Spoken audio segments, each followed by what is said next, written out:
All right, peeps, in this video, this will be a practice of a bunch of problem types of solving quadratic equations involving factoring. So we've already gone over in previous videos how factoring can be used to solve quadratic equations. Now we're just going to practice it with a bunch of different examples. Let's roll. So this first problem right here, it's important to note why it is that we're choosing factoring as our method. The reason being, we have a b term, right? So it's not just m squared that can be isolated, and we can factor it. So what numbers multiply to 15 that add to 8? 3 and 5. And again, a reminder, if you're having trouble factoring, check back earlier in chapter 9 and review how to factor so that you're good with that. And then you'll be great with these problems. So we put an m here and an m there. Factoring this is normal. It's already set equal to 0. And so we have plus 3 plus 5. And again, 5 times 3 is 15 and it adds to positive 8. So now, as we've seen before, we set each of these products equal to 0, because if this is 0, 0 times stuff is 0, and if that is 0, 0 times stuff is 0. So I get m plus 3 equal to 0, or m plus 5 is equal to 0. And we're going to solve these out nice and easy. We would subtract 3 from both sides, and we would get m equals negative 3. Or we would subtract 5 out from both sides and get m equals negative 5. And that's it. And if you plug these answers into your original equation, just in case you factored wrong, you will indeed get out 0. So I'm not going to go through the check on each problem here because I want to go over the practice of this, but get in the habit, especially on tests, homework, plugging your values back into the original equation, just in case you made an error with factoring, it'll come up. Sweet. If you did it right though, you should get a true equation, of course. X squared minus 9x equals negative 20. Now, we don't have an x squared term that we can isolate because we have another x value. So we're going to set everything equal to 0. So we would add 20 to both sides of the equation. That again is so we can set everything equal to 0. So we would get x squared minus 9x plus 20. They're not like terms, and that's equal to 0. This allows us to see if we can factor and use the zero product property. Well, what numbers multiply to 20, factors of 20 that could combine to give us negative 9? 5 and 4, right? Negative 5 and negative 4 would add to negative 9 and multiply to positive 20. So we get x and x minus 5 minus 4. That gives us positive 20 when multiplied, and they add to negative 9. That's equal to 0. Like we did in the previous problem, we're going to set each part of the product equal to 0. So you're going to get x minus 5 equal to 0, or x minus 4 equal to 0. Solve each equation. I'm going to add 5 to both sides. That's going to leave me with x equals 5. Or add 4 to both sides. X equal to 4. It's beautiful. We're rolling now. Let's keep going. So this equation already set equal to 0. So we're going to ask ourselves, does this factor? And by the way, if it doesn't factor or we don't know what it factors to, we have a method for solving equations like that. You'll see that in later videos. For now though, we're solving by factoring. So I've got my parentheses. Might need to do a little guess and check here because my leading coefficient is not 1. But I do know that this is going to be 3x and x. It's the only way to multiply nicely to get 3x squared. So we need factors of 20. Okay, well, factors of 20 I'll put over here. That'd be 1 and 20. I don't go with the higher numbers, especially when there's a small b value, as you've seen in previous videos. 2 and 10, I think it's just 4 and 5. So I'm going to go with 4 and 5. The smaller the numbers.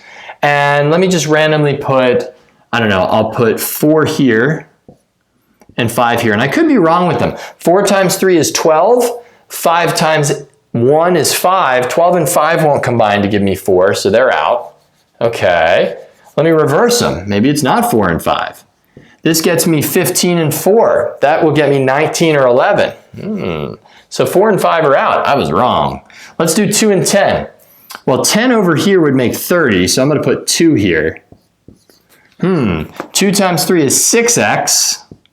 10x.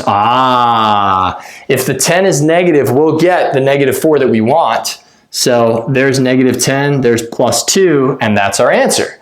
Now we just set each factor equal to 0. 3x minus 10 equal to 0. X plus 2 equal to 0. It's either one of those. So I add 10 to both sides. You get 3x equal to 10. And now divide everything by 3, solving like a normal equation. So that's x equals 10 thirds Or I would subtract both sides by 2 here, and that would get me -2. Notice I'm not showing a lot of the simple equation work. That's what I want you to eventually be doing.